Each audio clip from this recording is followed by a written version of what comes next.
The Unconventional Therapist's Guide to Nothing.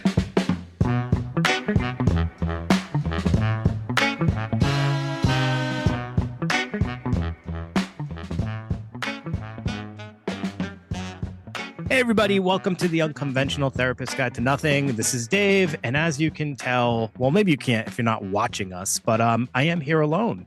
Unfortunately, I hate to say this, but Greg has a family emergency that he needs to tend to. So while we did have something planned for you tonight, we're not going to be able to record that. So instead, we are going to bring you a re-release, and hopefully we'll be back with our originally planned episode next week. So we might extend our holiday episodes a week to kind of make up for this. But with all that being said, I do hope that everything is well with Greg and his family, and that we can see his lovely face next week. For the re-release episode, I'm picking our episode, The Guide to Krampus and Other Dark Christmas Folklore, mainly because it's one of our absolute favorites.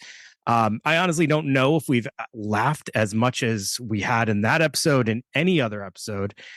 It was just very low key and fun. And it was an episode that we often talk about as saying that like we wish we had done it like today with our new audience members, as we feel like a lot of people would have appreciated it.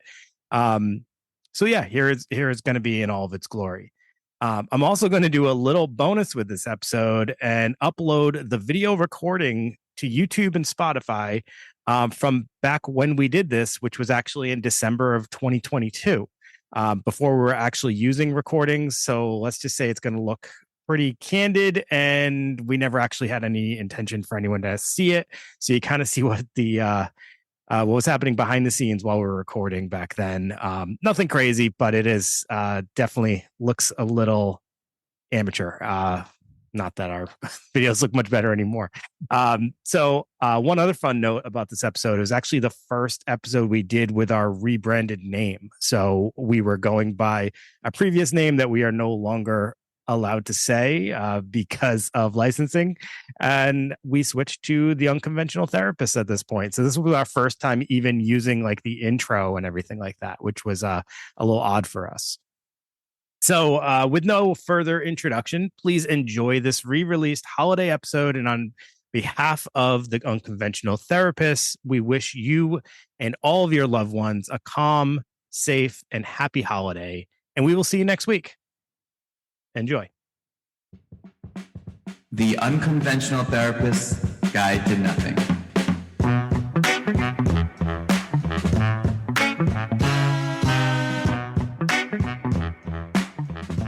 Hey everyone, welcome to the Unconventional Therapist's Guide to Nothing, where on each and every episode we take a topic, theme, or thing, analyze it, and make it all make sense in the scheme of life, living, and mental health.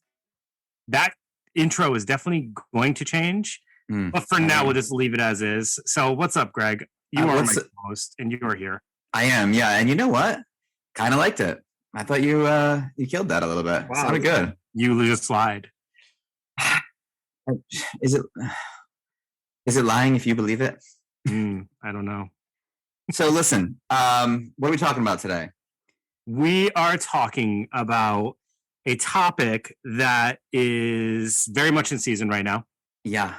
Go ahead. Oh, well, we're just going to talk about other versions of Christmas mythology and folklore, because other cultures might have it right when they include a darker, sometimes sadistic figure in their Christmas traditions.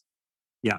So this is definitely seeped into our culture over the past few years, I think in large part due to the film Krampus, which became a little bit of like a phenomena here, because first we have the movie, then next thing you know, there's 1,000 cheap B-movie Krampus films, and everybody loves it. Well, yeah, let's run that back at the end, because I did my homework and watched that movie, and and I'll give a little review about that at the end. Okay. So there's something that's interesting about this, and something we've avoided, in our American culture, and avoiding this darker side, or as Jung would put it, this shadow of what Santa Claus or whatever benevolent figure would be. I think it's important that they talk about it, because the shadow according to Jung, is a theory that we all have a shadow that exists in our personality, and it's comprised of our darkness, our weakness, our desires, our instincts. Greg, I got a question. Yeah. Who's Jung? Are we talking about like Young Gravy? Yeah. Young Buns? Young Buns? I think I've heard of Young Donut place in Connecticut. Yeah. No, I'm talking about Carl Jung. You know, if you had a deck of psychologist playing cards, this would be like, and you had a young rookie card, that would be a great addition. I mean, he's existing alongside, it's Freud, Jung, and Adler, and also Frankel, all in basically the same city in the same time frame. Can you imagine? Like, those are the 4 choices of doctors you have to go see. I mean, you can't go wrong. So, but if you got really bad insurance, you get to see Dave and Greg. I know, exactly. Yeah. Are you sure? Because I hear that Young guys really, no, you get to see Dave and Greg. And you can pick whichever one you want. So this shadow, it represents our base instincts, our anger, our desire, our weakness, and we avoid it and repress it. That's his theory. Instead of becoming more acquainted with it, we pretend that these parts of us don't exist, and that kind of makes us inauthentic. These dark figures in these other countries' folklore externalize this concept, and I think it's more healthy. I think it's more healthy than just having this one great good figure. Because, Dave, I mean, there's a war inside us all, and we have to be aware of our shadows. Because repressing our dark side allows it to come out when we're not even noticing it, right? We have to pay attention to that. Like, you have to acknowledge something to keep it in check. And I always think of this, like driving with my grandmother.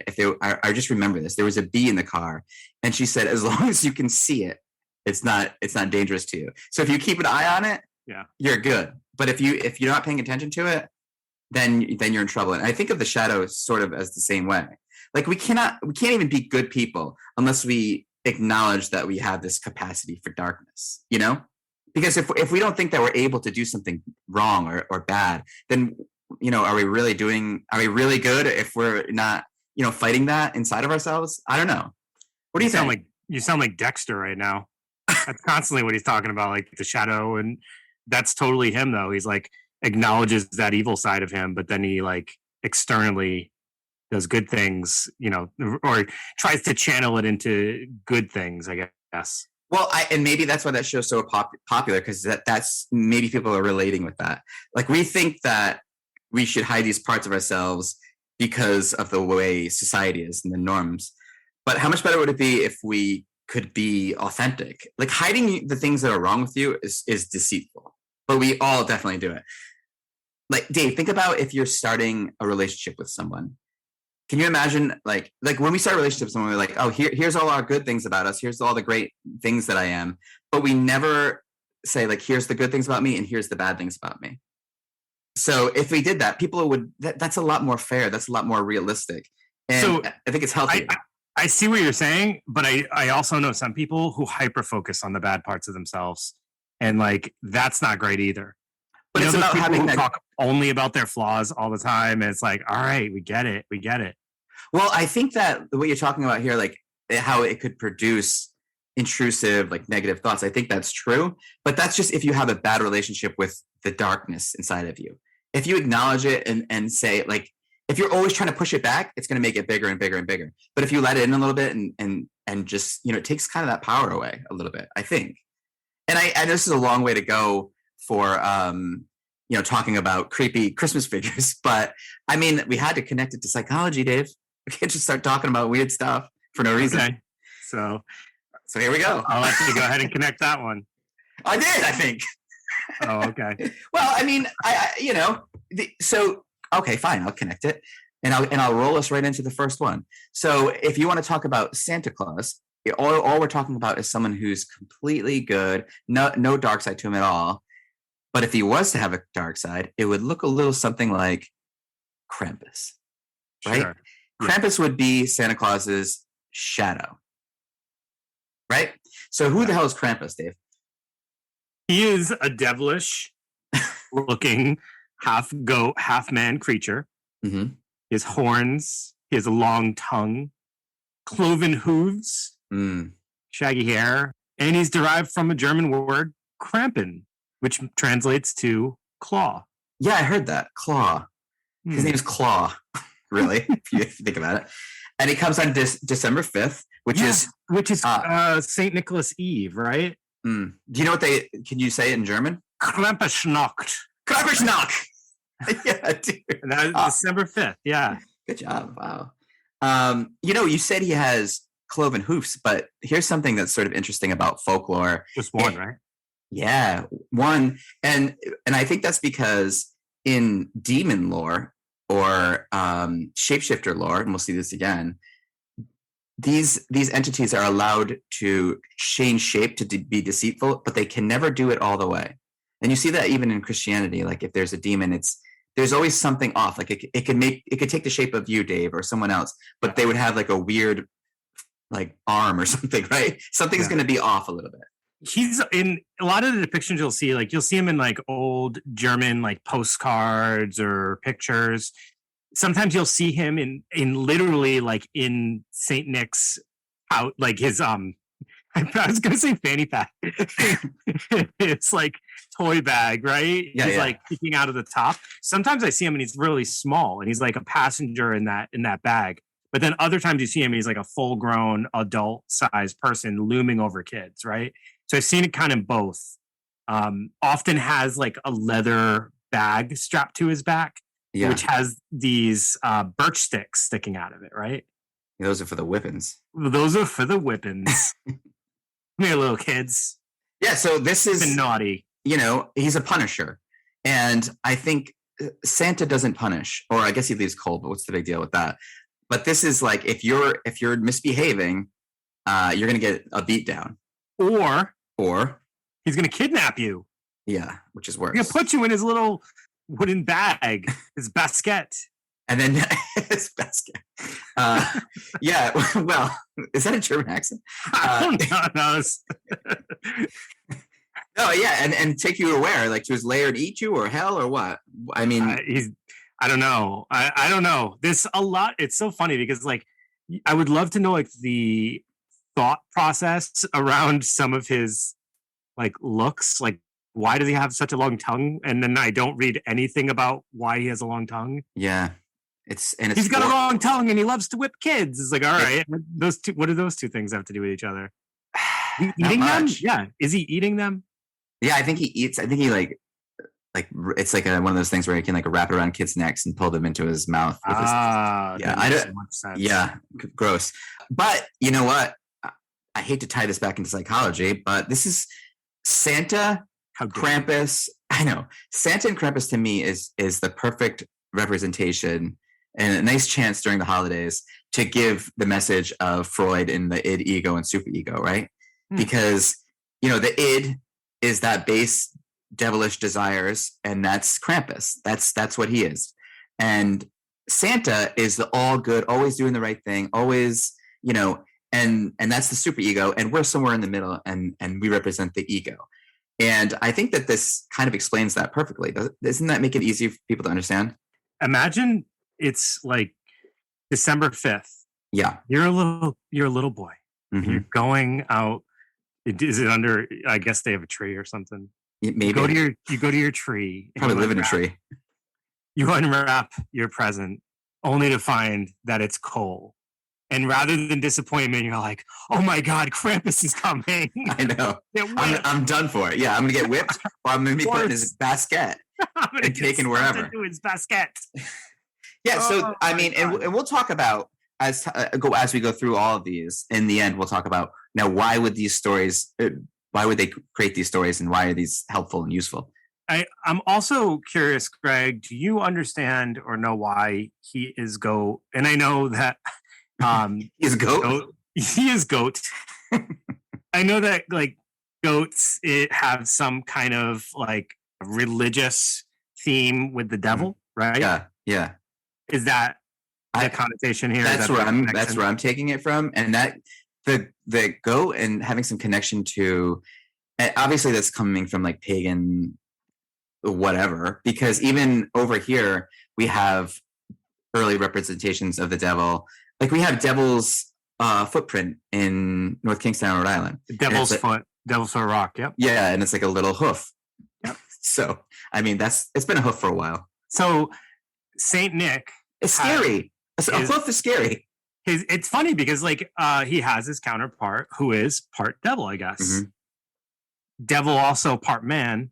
Interesting. Yes. The devil was an angel. Okay. Right. Angel, Christmas angel, a fallen angel. Mm-hmm. You get where this is all connected. I know that it's connecting. I know that. I know someone's like, "Oh my God, Dave's a genius," and then someone else is like, "What is he talking about?" He just keeps saying like mythical creatures, and he's saying it in a tone as if he's supposed to be right. Fallen angel, goats, hooves. Are you following me? Birch trees, chains, forked tongues, wicker baskets. All right. So the eve of St. Nicholas on December 5th, currently Krampus Nacht, we have hordes of Krampuses running through the Alpine towns. Oh, this sounds so fun. This is the tradition today, right? This sounds so much fun. For you, Dave. This is I want to do this. Yeah, you want Christmas to have a horror tinge to it. I don't. I like Santa. Boo to you, sir. Yeah, boo to me. But I do like hearing these stories, as we all know. Are we wrapped up on Krampus? Yes, and you know what? It's good that we don't spend too much time on him because Krampus is well known. People know about Krampus these days, and you know what? That becomes boring when something's overdone. I agree. Let me move on to our next one. Is that cool with you? Yeah, let's move on. All right. So I am going to talk about. Here I go. I'm going to try and pronounce this. Zwarte Piet. Wow. That was good. The counterpart to one of my new favorite words, Sinterklaas. I do like that one. They all have like a Germanic vibe, don't they? Yeah, yeah. This is from the Netherlands. Well, okay. So I understand, but close enough, right? It's right around the corner. I think you just take the metro over there. A sled. The underground. Right there. A sled, a toboggan. All right, so Zwarte Piet, he is, like I said, he's the counterpart to Sinterklaas. Also similar thing where it's like the December 5th correlation thing. Sinterklaas, also a variation of St. Nicholas. I'm not going to go into the Sinterklaas stuff because he's actually like the good part from what I understand, but he's actually kind of a cool person, and maybe we'll talk about him in our next Christmas episode, the more positive Christmas episode, because he comes in on like this horse and stuff like that, and he's almost like he's like a pope version of or bishop version of Santa Claus, right? Well, Santa Claus was a bishop. Yeah, Saint Nicholas. I know that, right? The Bishop of Myra, but no big deal. Okay, way to flex on me, bro. So we got Zwarte Piet, who is this little. Well, actually, let me go back. Sinterklaas has these little helpers called petten, and Zwarte Piet is one of those. Also known as Black Peter, which, yeah, that's not great because we're going to hear a little bit about how that connects to modern day controversy with him. These are kind of like mischievous kind of creatures, I guess you would say, right? So they're not necessarily always bad. Okay, so he's Sinterklaas's little counterpart, but here's why he's got this like controversial edge to him right these days. So, Greg, have you seen his appearance at all? Yes. And are you talking about? Now, I don't want to say the wrong thing here. You probably will. Okay, it's depicted usually in blackface. Yes. Okay. So he's his counterpart, similar to how Krampus is the counterpart to Saint Nick, but there is a large controversy because he is typically depicted in blackface. He has exaggerated red lips and thick, billowy hair. So not great. Not great. But it's something that existed for, a decent amount of time, and actually, till somewhat relatively recently, I guess you could say, was kind of just what they knew. Now looking at it, everyone's like, wow, that's super racist. And, even people that try to like say, well, it's supposed to be soot. That doesn't really explain some of the other aspects that they're highlighting here. Yeah, soot from the chimney. Okay. I kind of that makes sense. Yeah. But then like all right, but why the exaggerated lips and the thick, willowy hair? All right, no. What about if they just called him Peter? Yeah, why does it got to be Black Peter too? I don't know. I think that's your first mistake, I think. Yeah. So interesting backstory too. Like, so he accompanies Sinterklaas from Spain, and this whole process, I guess nowadays, is like I forget which day in November it starts, but they kind of track his journey to December 6th, I think it is. And throughout that time, gifts are given. And so it almost reminds me of like Hanukkah, where they have like the multiple days of gifts. Well, I know, and I was reading a little bit about this too, maybe by accident, but they it's not much different than us like the kickoff to our Christmas season is basically Thanksgiving too. If not like the next day. So it's like we get started pretty early too. Yeah, I think that's a good point. We don't necessarily do the gift giving every day. It's usually just that one big event, but yeah, similar. But this one, I guess, is kind of more of like turned into this whole controversial figure. It sounds like it's actually causing a little bit of like division with people who are like, we got to really rethink this. And then there's the people who are like, that's what we've always known. Yeah, it's like we have those similar controversies here, of course, with like monuments. Some people would say, look, this is the way it's always been. We don't want to erase history. And other people saying, hey, like this isn't doing us any good anymore. Right. Yeah. So, I mean, they could probably do some work on Black Peter, though. I mean, I think they could give him a little revision. Peter! Without changing. Peter. It doesn't even, like, there's nothing racist about the mythology. No, yeah. I mean, yeah. So, another interesting connection, though, they were saying because it came from Spain, maybe he's meaning like he's like a Moor, like an Othello. So, he probably is someone of darker skin. I don't know. Like you said, it's something that they could probably give some thought to.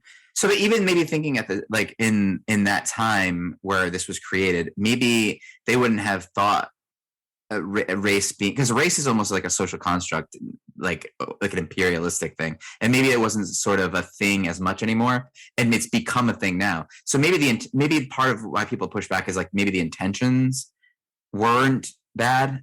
And they've just become like the optics of it have become pretty bad. Yes, maybe that's sort of what it's like. Is Peton plural for Peter? Like I have two friends named Peter. Are they Peton? Just call them that and see what they say. Okay, see if they if they both turn around, then yes, it's plural. Okay, got it. All right, good. That's good advice. All right, should I move on? Yeah, we'll talk about mine. All right, so this selection is. I mean, people might be a little disappointed after yours, but this is what do I want to say? Like a benevolent, like a good person. Okay. So boo. Although I like two of these because I like witch stuff, witch folklore, and La Befana is a witch from Italy. And she arrives on the Epiphany, which is the day the wise men met the baby Jesus. So I think that's actually in January. So they have to wait till January for all this stuff. So the three men first of all, this is always something that's bothered me. The three wise men have no idea how to shop for an infant. The stuff they bring, do you remember? Like myrrh and frankincense. Yeah. Like, what is that? What's a baby going to do with that? I don't get it. Right? It must be like an old-timey thing. Anyways. And tahini. Tahini? Is that, okay. Like my favorite seasoning. Chili lime, bro. Oh, we brought you some seasonings, baby. So it's this in the same way, like children write letters to this witch and they hang stockings and they leave out, what do you think? Milk and cookies? Nope. They leave out sausage and broccoli. Ginger biscuits.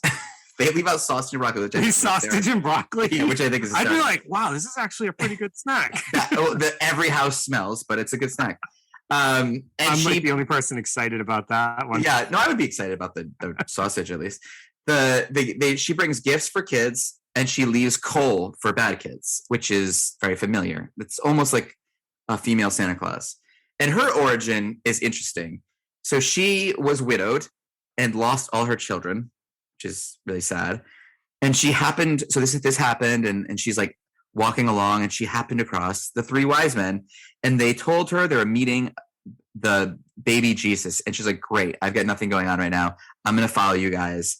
And she loves kids so much that she's like, I'm gonna bring a broom and I'm gonna help Mary out because she's going to need some help with cleaning up wherever they are.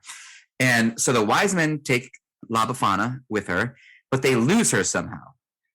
I know they lose her. Like they like get too far ahead and she can't keep up. I don't know what it is. So an angel appears, and the angel, now this is a religious thing, right? So the angel enchants the broom so that she could fly over, Wow. like Bethlehem and look for the baby Jesus. Unfortunately, she never finds him. Yeah, she can never find him. So she never finds Jesus, but she does go out every year during the Epiphany for the kids of the world, eating sausage and broccoli and She's just still looking spreading for joy. baby Jesus. I know it's kind of a sad story, but she does bring gifts, right? And then when Jesus does return, right? We would say, or like Koresh, maybe that was a mix-up, right? But that's all I got on. Wasn't that one of Koresh's like speeches where he talked about how this old lady came to his door and said, "I believe you are you baby Jesus?" And that's how come he believed he was. That must have been it. Knock, knock, knock. I'm lost again. Are you baby Jesus? I am. Yeah, I'm big boy Jesus. Okay. So. Do you have a nativity scene set up in your house?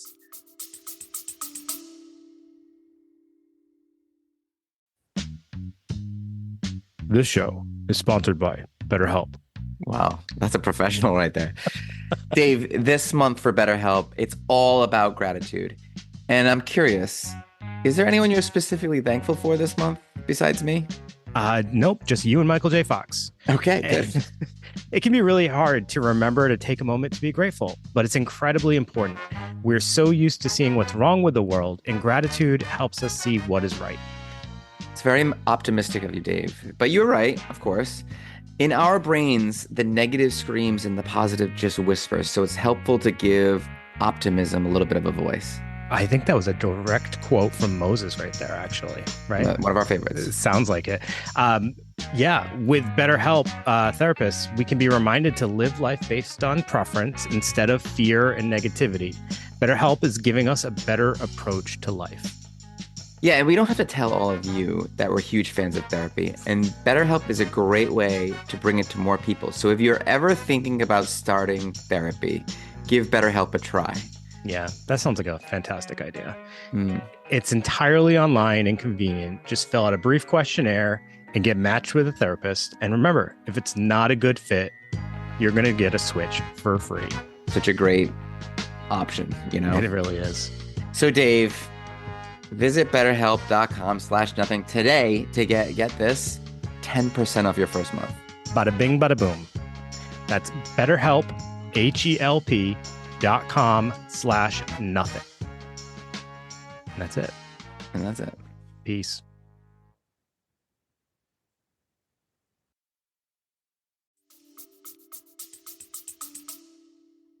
No, but I think it's classy as hell when people do, and I appreciate it. I now want to have one just to add La Befana, like flying around in a broom, but like a mile away. In the back, in the distance somewhere. Let's not go too hard on La Befana. She's one of my favorites. Did you describe what she looked like? She's just like a pretty lady.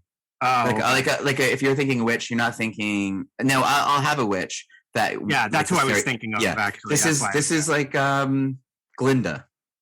You want to think Glinda minus the crown, add a broom. Cinderella, pretty broom. Boom. She's a pretty broom. All right, Greg, are you ready? Yeah. I have your new favorite one coming up. Doubt it. Just you wait. Okay. If you thought La Befana and Zorte Piet were great, wait till you meet Next Rupert, better known as Farmhand Rupert. Why'd you pick all the easy ones to pronounce? Dude, Farmhand Rupert is the best. And you know what's awesome about him? No. He helps out around the farm. He just goes around asking kids to pray. Oh wow! What a lot of fun. Now what culture does this come from? This one is German, of course. Well, so you got Santa giving out the good gifts. You got Krampus giving out the bad stuff. And then you got farmhand Rupert Yes. going around asking kids to pray. And guess what happens, Greg, if you say yes? You get like a candy. You get gingerbread. Oh, okay. That's where that comes from. Okay. A gingerbread treat. Yeah. Okay. And the tradition continues. If you can't, I'm going to give you some useless junk that you don't need. Like that's what he does? If you say no, I'm going to beat you with a bag of ashes. Are they like, is there a cool folklore behind it? Are they like the ashes of like a reindeer or something? Like, what is it? It's just ashes. Just ashes is what Can't hurt that bad. Yeah, it's kind of mild. Yeah. He's like the mild guy of the group, you know? He's in the back somewhere. He has a long beard, a brown cloak, and a staff. He doesn't even belong. He somehow hitchhiked his way into this group. And he's like, my thing is I ask kids to pray. And but if they don't, I'm gonna hit them with a bag of air. Oh, this bag of ashes I got right here. Yeah, I don't know about that guy, but the I know ashes of his relatives. Oh, Dave, that's coming from your twisted mind. So if your kids ever need a reason to be good, just tell them farmhand Rupert is always watching. Yeah, and if you're real good, you can say a prayer for him, and that'll be fun. Prayers. Well, I'll tell you what. So the next guy that I did was his. What did you say? Like it's sort of evolved from farmhand Rupert, and he's this is Belsnickel. Now he obviously comes from Germany too, but we brought it to the U.S. and this is a man wearing fur, and he's a gift giver as well. But he plays both roles. Like he plays the role of Krampus and he plays the role of Santa because he punishes and he gives gifts. So he is mainly settled in the Pennsylvania Dutch. They couldn't really come up. They don't know since they don't have like any access to like the news or like television or anything. They don't really know that we've kind of evolved from Belsnickel and the guy walking around in fur handing out cakes from his pocket. We could do better than that now. Pocket cakes. I love that's what he does. He hands out to the good kids. If you were good, are they wrapped in like napkins at least? No. You have this guy's sort of like an Appalachian vibe to him too. He's got like a fur. He wears all furs, and he's in that part of the world, like Pennsylvania, in the Appalachian. Trauma. Yes, exactly. And he carries. So if you're good, you get the pocket cake, and if you're bad, you get, as you do, the German tradition, beaten with a stick. So I just think he's sort of interesting because his tattered clothes, the Appalachian Santa vibe, and he does show up in pop culture. He showed up in The Office, right? Do you remember that? Dwight, yeah. So he also shows up in The Chronicles 2, which my kids have seen. The Chronicles 2? Chronicles of Santa 2. We use the shorthand because we've seen it so many times. Chronicles 2. Oh, the Santa Claus Chronicles? Is that what it is? Yeah, with what's his name? Kurt Russell. Kurt Russell. Oh, he was in that? Oh, yeah. He does a beautiful Santa beard. I noticed that right away. Look for Belsnickel. I got to watch that again. That was actually not bad. It's not bad. So, it's the part 2, so it is pretty bad. But the first one was really decent. I like the part 2. Okay. And who are we talking about? Belsnickel here. Yeah, he shows up in another unexpected place, the Oz books. He's in the land of Oz, which I think is like, we could dive into that L. Frank Baum whole world of Oz is actually pretty cool. But that's basically all I got on Belsnickel. He's an interesting sort of. When does he come around? Does he come around at Christmas? He's sort of the same. I was about to lie and say, no idea. I just don't know. I don't know, and I don't think it matters. I was just curious for my own personal research. Okay, yeah. All right. Who do you got? All right, I have someone coming straight out of France, Belgium, and Switzerland. Good. It's gonna be a romantic. I think it's this. Pierre. No, it's not Pierre. Maybe it is Pierre. Pierre Fautard. I'll try again. Pierre Fautard. It's not bad. I don't know. I can't do it today. As a French person, Fautard. Yeah. Okay, that sounds decent. Thank you. Yeah. Right. This one I kind of love. And I only got a short little blurb about him. Okay. But I do think this one is probably one of the creepier ones. Okay. And and there's a little connection here that I think you're going to catch. So Pierre Fautard was a butcher, and he has a wife, and they kidnap and rob and kill wealthy children. So then they carve up their bodies and hide them in salting barrels for cooking. Mhm. St. Nicholas discovers this heinous crime and resurrects the children. He brings them back to life. Wow. And he then punishes Pierre Fautard by causing him to be his manservant. Okay. So he's like bonded to him and he has to follow him around. And basically he deals with all the problem children. So if you're bad, Pierre Fautard's going to kill you. He's going to wait. Santa does not understand. Like, that's the worst job you could possibly give in this child murderer. Like, you put him in charge of punishing children. It's like, no, I'm gonna keep you by my side. I'm gonna, you can deal with the problem kids. Like, okay, Yeah. Yes, you can. good You idea, really- Santa. maybe back off that severe punishment a little bit. But I mean, I don't know. What does this remind you of, though? The man and the wife and their butchers. Isn't this like Sweeney Todd?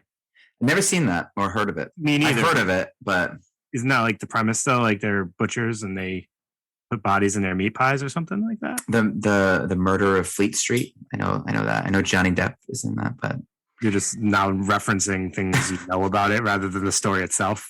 yeah, they're just like talking just based on the title. I believe he I was wears a able to talk wig. about it. There's some singing. There's scissors. There's haircuts. All those things. So but this is like really close to that dynamic you see with Krampus, right?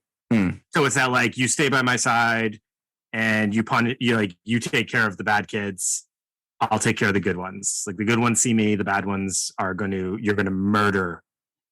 Yeah, I almost feel like Krampus is less scary because he's wearing his shadow on his sleeve. Like, he is what he is. You can he doesn't pretend anything. But the Pierre fellow you're talking about, I mean, it's like a normal guy who murders and puts people in salt. It's like, I love it. Like Krampus is like this creature. And La Befana is like this beautiful witch. Yeah. And then we have like farmhand Rupert, and then Pierre Fautard's like, oh, I want my meat. Like, Yeah. They're just these regular people just hanging around. Yeah, I don't like that. I like the creatures. That is like beyond terrifying for kids. So interesting take. And kind of realistic, because that probably did happen. It's They based made on a story. Yeah, they made a story about it. Yeah. Okay, so the next person we're talking about is Frau Perchta, or if you wanted to use the English version, Bertha. Bertha. So it's the perfect name for this person too. And this is another German/Austrian creepiness person. Bertha can take two forms. Can we One- not call her Bertha? Okay, I'll call her Frau Perchta. Frau can come in two forms. One, a beautiful woman, and the other, an elderly and haggard old lady. Bertha. And of course, she has, even when she's in her most beautiful form, she has one large foot. And and back in that time, if someone had a large foot, they would call it a goose foot. So A what foot? a goose foot. So even like Grimm, the Grimm fairy tales, they thought that this had to do with the ability to shapeshift. And in lore, demon lore, folklore, mythology, all these demons, they can't get that perfect fit, right? They can't. So it's like if you see something and it looks, and something's just a little bit off, they have an aversion to that. And I think that kind of reminds me of Uncanny Valley. I was just gonna say. Yeah, and it's like something's off a little bit. Is this something? It probably because of disease, right? Your foot's falling out, like busting out of your shoe. You have a disease, Elephantitis. and yeah, you need to stay away. So, but not today. Obviously, it's not how I feel today. I'm just saying that's what was keeping people alive at the time. So Perchta was said to roam the countryside in midwinter and enter homes during the 12 days of Christmas. If the children were well behaved, they got a coin, which is nice, which is getting better, right? It's better than a lot of things to talk about. If not, though, she would sit on them, slit their bellies open, and fill the hole with straw and pebbles, making some kind of like doll out of these kids, like making the children toys themselves, maybe to give another child someday. I just invented that part. So being good essentially meant like, and then when we talk about like what did being good mean for these kids, that just meant like they got all their work done. It's not like today's kids where the only thing you have to do to be good is to listen basically and not, you know, I don't know, beat each other up. I don't know. But it just seems like, so this is from Austria and this is like this is where Krampus came from. So they have a very dark, almost like punitive sense of child justice. Yeah. It seems like. And it's instilled in fear. Yeah, which worked. Mm-hmm. I mean, you know. All right, so what do we got next? All right, here's another one. Super hard to pronounce, I think. Mary Lude. Okay. Mary Lude. So it's Lude is L-W-Y-D. That is a strange assortment of letters. It's probably like a guttural sound. Lude. Exactly. That was it. Perfect. Yeah. Nailed it. That one's from Wales. This one, I've actually seen the imagery of it before, and I never knew what it was. It's this like horse skull. It's terrifying. It's a horse skull with like eyes, and it's like decorated with ribbons and bells and stuff like that. And it's absolutely terrifying. It comes out between Christmas and the 12th night, which is January 6th. So again, that reference to January 6th. And essentially like they knock on your door and they might like sing or do rhymes and stuff like that. And you're supposed to invite it in for cookies and ale. And that brings good luck into your household. I wonder if that's funny. Like, what is that? That's how you would describe hip hop too. Like, they sing and do rhymes. You know? Come on in. Sing and do rhymes. It's translates to gray mare. Okay, because of I course guess makes sense. But essentially, it's supposed to bring you good luck in the new year, right? Mm. So it's almost like a Christmas New Year's combo they got going on here. I like that. It's the season, really, that we're talking about. But I mean, imagine there's this creature comes to your door. It's a freaking horse skull. Yeah. Decorated. Just the skull? Well, I mean, it's got a body, I guess, but I just always see pictures of the skull. And that's kind of like it's making me think of like the Beetlejuice scene where like she pulled her face. They pull the face along. Yeah. That's what I'm kind of looks like that. Yeah. But it's supposedly it's like some of the rhymes and the verses are teasing or they're rude. Yeah, okay. It's like the most like, why would like you don't want to let this thing in, but you're like, oh God, I got to, I guess. Well, they're doing rhymes, so Mary Liz here. I gotta let it in, damn it. Well, there's nothing else going on back then. That's the problem. There's really a lot of this is all boredom, right? I mean, we think of cool stories too. Yeah. Oh, so actually this is an interesting little tidbit here. Its origins are unknown, but they're believed to predate Christianity. Ooh, see, a lot of this stuff does, I think, more or less. And then so even Krampus comes from Norse mythology. It's like Viking mythology, and it's like Krampus is like Loki's nephew or something. Oh, yes, yeah, I did know that, and that explains the film Krampus versus the Vikings. See, because it wasn't Christmas based. So to keep some of these figures. And as they were pretending to practice Christianity, they had to incorporate them in the Christian lore. Yeah. So that they didn't have to disappear. Anyways, so my next guest is Gorilla. Now, when you're thinking of a Victorian or a witch stereotype, maybe in cartoons, you know how like the Bugs Bunny or even like old Casper cartoons, there's that witch and she's got the warty nose and the scary face. So this is Gorilla. If kids misbehave, she boils them in a pot and eats them. So that's intense. This is like Finland, I think, Netherlands maybe. So she's on her third husband. The previous two she ate. So this third husband is in a state of hypervigilance, I would say, most of the time.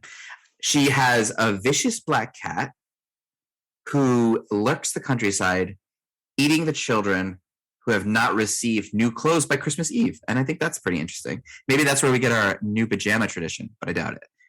But it's sort of like all these things are there for a reason. Now, why would they make that thing? Why would they make that the case? Like, so the kids, were they not willing to wear their new pajamas, or is it public pressure on the parents to make sure their kids have new clothes for the winter so they're not freezing? I don't know, but it's a way to, for kids to stay safe, which is where most of this is coming from. Now, Grilla also has 13 sons, which are referred to as the Yule lads. Now, I think the number 13 is a perversion of the 12 Days of Christmas, because this is like the anti-Christmas people. And so the Yule lads are 13 prankster sons of Grilla, and their names are like represent their favorite form of pranking. And I'll give you some examples of their not so awesome pranks, but okay, so you just have to hear them. So Candle Stealer, you can imagine what he does. Yeah. Meat Hook, Doorway Sniffer, Window Peeper, Sausage Swiper. Yeah. Bowl Licker, Pot Scraper, Spoon Licker. Another one harasses sheep. Another one steals milk. And the last one steals pants. I don't know why, but I just really, really like Meat Hook. I like Meat Hook too, and I feel like I've heard that before this. I also like being a little round guy. Yeah, they're all little round guys. Like Doorway Sniffer, though. I don't know what's that about. I don't know. What's the doorway smell like? The next room. I'll tell you. I don't know what that. I'm not sure. But even these guys, right? If you're good, they leave a little gift in your shoe. But if you're not good, they leave you a potato. So I don't know. Imagine like things are such simpler times. Imagine children being satisfied. Like the best case scenario is getting a little shoe-sized gift. You know what I mean? Something that fits in your shoe. I mean, that's just a better time. I think Christmas back then would have been about spending time with family and telling stories, and not all this commercialism. And I think that's kind of nice. I'm not trying to be, Linus from Charlie Brown right now, but I think that we do sometimes lose sight of kind of what's important. Hear me, and I'm not trying to go there, but I'm just saying they got it. I'm just focusing on trying not to get my sausage swiped. Yeah. Imagine you leave your sausage out for La Befana, and this guy comes and steals it. Yeah. Not cool. All right. Who's up next, Dave? All right. So up next, I appreciate this guy's easy name. I got Hans Trapp. Okay. So he originates in a region of France, which is close to the German border, which is, I guess, why he sounds German. And he is the antithesis to the modern day Santa. I like this story. Okay. So he's got some vibes of, who was the blues player that we did the episode on? Robert Johnson. Robert Johnson. So he's reminiscent to the Robert Johnson story, and here's why. So he is a man from France who's greedy, he's rude, he's inconsiderate, and he essentially makes a deal with the devil. Faustian bargain. To become rich. And when word gets out that he's done this, it's, he's kicked out of the church and out of his town because he's considered to be sitting against God, and he's set off to roam the hillsides. So he goes there to become a hermit, but he essentially keeps returning to punish disobedient kids. One of the stories, though, has him disguised as a scarecrow, and he's luring bad kids to death. And when he does this, he's gone too far, and he is struck down by lightning on the spot. And now it is his ghost that returns, is roaming, looking for children to eat. Wow, man, this is another really dark one. I like that one though. But what kind of kids would be lured by a scarecrow? Like, I don't know. He goes door to door looking for young, tasty children. Even birds know you don't go near a scarecrow. I mean, I don't know if he's always disguised as a scarecrow. I just know that when he lured the boy before he was struck, that's when he was. Okay. I guess he was consumed with the idea of tasting human flesh. The story's awesome. Yeah. Isn't it? They should do a Netflix special about him. looking all hot. You're right. Yeah. Oh, I didn't know these stories were going to be so cool. They are cool. Let's give them one more and tell them what they're all about. All right. I got, oh boy, here I go. The Kalankasari of Greece, Bulgaria, Serbia, and Turkey. But I mostly hear about them from Greece. So these are little goblins. I actually kind of like this story. So they spend their entire year planning the apocalypse. Like Pinky and the Brain. They have horns, they're hairy, they have tusks. They're just these little devilish guys, and they're sitting in the center of the earth. You want to know what they do when they're just in the center of the earth? No, yeah, like off season. What do they do? They spend their days with a large saw trying to cut down the world tree or the tree of life that holds up the world. So they emerge in December, and from what I understand, they're around for about 12 days, which is considered to be like the winter solstice. They come out at some point towards the end of December, and they leave by January 6th, which is the Epiphany. Do you want to know what they do when they come out? Yes. They just cause chaos and mischief. Like cicadas. Yeah. They literally just come out to cause chaos. They are just the thing that's trying to ruin the world. Yeah, and and there's no disproving that, right? Because you can look around and see that every day.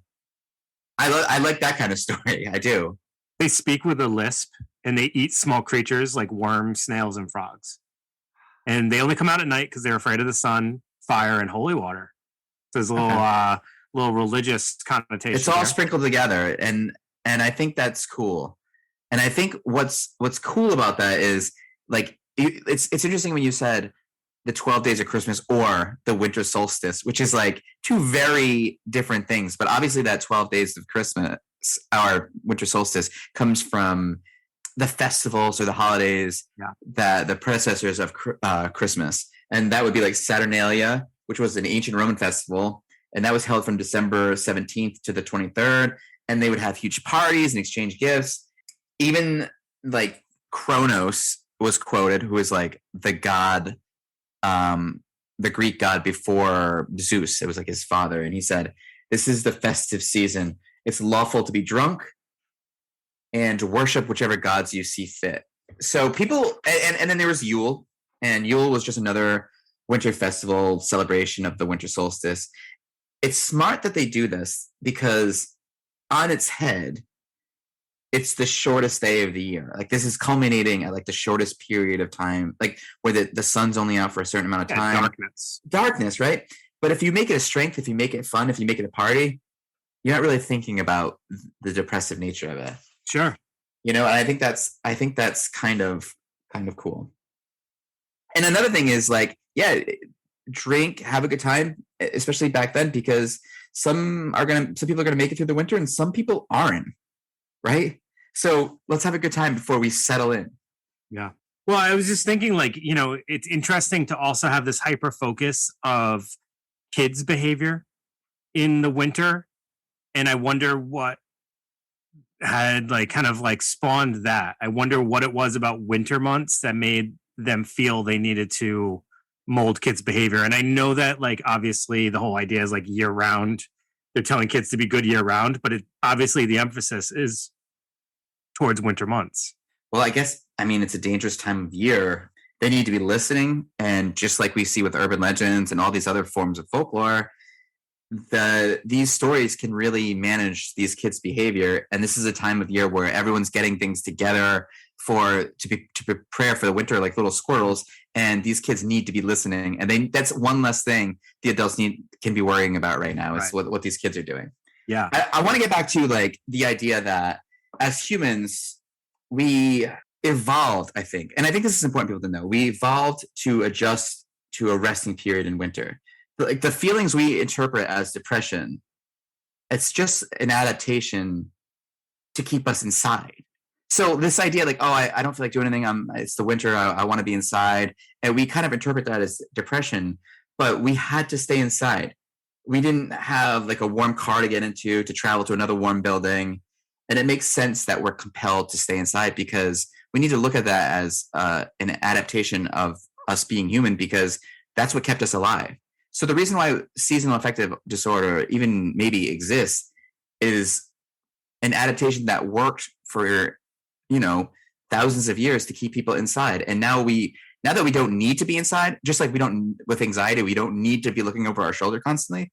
We still feel that way and we're interpreting it wrong. When I don't know, there's something nice about it, just goes to show you that. And I heard Jim Carrey say something, it's all about perspective. He said something that when he's depressed, he thinks of it as deep rest, because, that's essentially what we're doing when we're depressed. Like our bodies or our minds have had too much and we need to take a step back and relax a little bit. And I think we should embrace it in the wintertime because when I think of, if you think about it as a positive, like, oh, it's wintertime, our body's going to want to settle down. Like what's more, cozy than like a bear going down for hibernation? That just sounds awesome, doesn't it? So as someone who definitely gets affected by seasonal affect, it's harder for me to view it that way because it's more than just a feeling. It's also coupled with a lot of negative thought processes. Dave, you know as well as I do, which one's coming first, the feeling, like if you have that feeling, if you have the feeling and you take away all thoughts from it, like what are you really left with? You know what I mean? You're left with you're left with a little body that just wants to get cozy. And you're right. And you're right to say that it's easier said than done. And it's more complicated than that. And you're right. Because it could be just as difficult as any other form of depression. But trying to take like, if you know why it's happening, maybe that helps a little bit. Yeah. Sun and less vitamin D. Yeah. So for me, it's like, thinking about the things that I need to do for myself to combat that. I'm going to get less sunlight, so I got to take vitamin D supplements and things like that. I got to make sure that I try to stay a little bit more active because it's really easy to be inactive when it's dark. And also having compassion for yourself and not feeling like you're a failure because you're not doing the exact things that you were doing a few months prior when it was, sunlight at 8:30 p.m. and you're fighting against your own biology though, so it's okay. You can say that to yourself, it's okay. Like we're designed to want to stay in this time of year. It's so okay. I guess, and I didn't mean to shoot down your idea. No. Please, sometimes I kind of did, but like at the same time, I guess I get what you're saying because there is a part of me that like enjoys the fact that like I don't love the fact that it's dark at like 4:30 p.m. But there is a part of me that's like, oh, cool. Like it would be nice to like go home and, just kind of watch a movie and kind of be warm. I can embrace that idea. It's the other stuff that but you're conditioned to feel we all are in society conditioned to feel a sense of guilt when you're like, you know what? I just want to go home, lay down, put a blanket on and watch a movie. And that's what your body wants to happen right now. And society's conditioned you to feel, well, I'm being a, quote unquote loser right now, or I'm not doing the things I'm supposed to be doing right now. But that is what you're supposed to be doing. All these other things that are, you think you're supposed to be doing, that's not real. But and so like you say, the sun lamps and the extra sunlight, you're just tricking your body into saying, hey, it's sunny again. It's time to snap out of this seasonal affected. So you're just saying, oh, it's time to get back out there. But it will happen naturally too, right? Mm-hmm. Yeah, absolutely. Over time. Yeah. So I want to do that. I want to say that too. Like, I don't want to say, it's that easy, boom, depression stuff, because that's no good for anybody. Yeah. I mean, if it was just, honestly, if it was just like, oh, I'm upset with myself because I didn't like go to the gym today because I'm feeling tired. I mean, that'd be one thing. But, for sometimes in some winters can be really tough for people and you can get really, really low. And it's, it's a struggle, but it's also something you prepare yourself for as you get awareness. And I think that's a big part of it too, for people to understand like, hey, I'm someone who in the wintertime, I do struggle a little bit more. So I got to know that about myself and, prepare for that. I think it's always when like something hits you and you're not expecting it, or it's like, it doesn't feel like it's supposed to be happening because like, hey, a little while ago I wasn't feeling this now, and now I am. What's going on? I think that's when it's hardest. And I think it speaks to why dead center of the winter, we have the biggest holiday of, social and cultural holiday that there is, and Christmas. Like, it's something, we go through the first half of the winter trying to be excited and preparing for Christmas. And then the second half is the march towards spring. So I think that it's pretty strategically placed to get, people through this in the understanding, and just that people do struggle this time of year and it's tough. That said, I would like to, you know what? One little American pop culture icon that we've, should mention is the Grinch. We have our own sort of, I love the Grinch. I'm a huge fan of the Grinch. Right? I mean, so there's nothing, on paper redeeming about the Grinch till the end, of course, but we like him because why? Because we relate to him, because no one really relates to just Santa or relates to just Krampus or the Grinch, but we relate to both of them because that's the human experience. Yeah. He's a great character because he has a backstory that involves feeling out of place in society, but then ultimately understanding that so much of it was just his own perception of how it happened, right? Right, and he obviously has a huge fear of abandonment, and that's why he isolates, so he doesn't have to feel that pain again. Here we are conceptualizing the Grinch, but I will say that. And then one last thing is, I did watch that movie, and obviously you watched it too, right? Krampus. You see him behind me. Okay, so then I will say a couple things about that movie. Do I recommend it?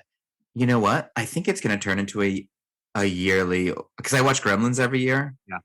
And I love that whole story, but I think, and I'll save talking about that for the next episode, but I love this movie. I thought it was awesome. And I think at the end where you think nothing of it happened, and then he's like, they're all on a snow globe on his shelf. I think that's very creepy and cool. It's actually a movie I thought was better after a second watch. I watched it the first time and I didn't understand, I guess, that it was supposed to be comedic, and I thought it was just kind of ridiculous. I watched it the second time, and it was like, for whatever reason, it just hit. And I was like, I totally love this movie, actually. And yeah, it's on my yearly rotation for like the past 4 years or so. My only problem with it, if I had a problem, is to me, not enough like origin story. I could have used a little more origin. Sure. Yeah. But sometimes for some films, when they give too much of that, it can lose some of its, I don't know, it's funny because it's a story about a family, but then, obviously Krampus comes in. So I think that's kind of what the focus was. Well, they could have went the route that Ernest Scared Stupid went, where they had a great 10-minute origin story. Sure. And then, you would lock him up or whatever, and something wakes him back up. I think that would have been. There are a ton of Krampus B movies that have been produced in the meantime that you can dig away at his origin story. All right. Well, they're all on Tubi, and they are hard to watch. Okay, so I won't. I don't do things but I've watched them all. I bet you have. Yeah. So I think that might do it for this episode. What do you think? Yeah, I mean, this is a lot to pack into one episode, and obviously we just did brief overviews of these guys, but I hope that people will get interested and they'll want to read more about them and look into them more. And I'm hoping that we actually start to see some of these pop up into pop culture. I'm really hoping that Farmhand Rupert gets his own spin-off film, I'm rooting for Farmhand Rupert. Come on, man. Yeah, his day in the sun. And Hans Trapp, come on, I got to see that story. I don't know. If I had to pick my favorite, I would say that a good movie could be the whole Grilla and just that. Oh, they're like the troll family. Yeah. A giantess. I don't even know if I mentioned that, but that's what she is. I want to mention Sinterklaas. There is another horror film called Saint, but it's actually Sint in the Netherlands, and it's about Sinterklaas. And I think Zwarte Piet is in that film too, but I haven't been able to see it in a long time, and it's not free anywhere right now. So, but also another horror movie if you guys want to check out a film about some of these characters. So, Cool. Saint from 2010 in the Netherlands. Nice. Have you ever seen Rare Exports? No. Okay, that's actually a great one, and it's got like 100 like evil Santas. Yeah, check that out. Rare Exports. Rare Exports. All right, you write that down. Yep. All right. So, yeah, that will do it, right? That'll do it. Greg, why don't you take us home? I don't even know how to do that, Dave. That's your thing. And just Okay. because the name switched, but I haven't acquired any new talents, so I think that you have to do that. All right. Well, everybody, thank you so much for tuning in, and we hope that you enjoyed this little unique Christmas episode. And we'll be back next week with another Christmas-ish episode, and we hope you enjoyed that as well. So, signing off, this is Dave and Greg, Yes. and have a great night. Good night.